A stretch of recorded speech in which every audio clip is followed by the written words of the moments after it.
Molo mfama, ndinethemba ukuba niyaphila namhlanje. Ndifuna ukunibalisela ngendlela enixokiselwa ngayo.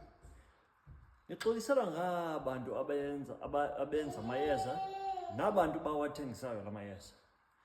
Yabona ke xa uneegusha ezininzi, ukuba uzoseza iigusha zakho, kuzonyanzeleka ukuba uzikhethe ezidingwa ukusezwa.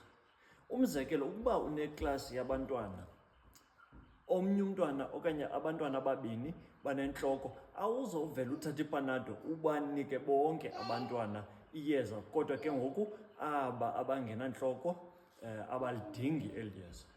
Yayibona ke ngoku le nto ifana nokunika amanzi, akumniki umntu ophilayo iyeza. Kuyafana ke neegusha zakho.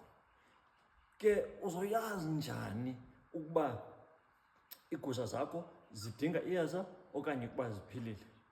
Yabona ke apha ukhona omnye umlungu ongugqirha wezilwanyana, uFafa Malan, osenzele le tshati entle apha esemva kwam. Yabona ke izokuncedisa ke ngoku ukubona ukuba zeziphi iigusha ezidinga iyeza nezi eziphilileyo. Ndithetha ke ngoku ngeyeza lentshulube ngoku.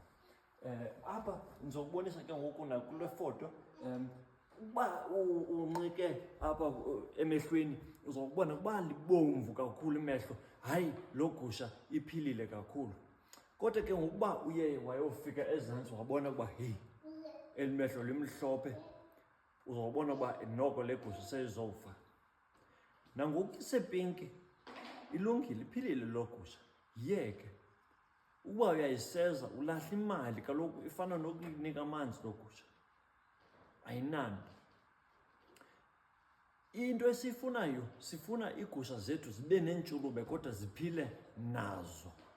Yayibona ke ngoku le nto, ukuba igusha inamakhalane kodwa ke ngoku loo makhalane ayisokolisi loo gusha kwimpilo yayo, yinto entle leyo.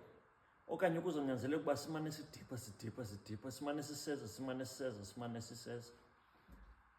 Ndizamile ke ukugcinela imali, ukubekela ecaleni ke. Nzova ngani ukuba isebenzile? Ndizamile ukunicebisa ke mafama. Enkosi, ze nibe nonyaka omhle ngo-2026.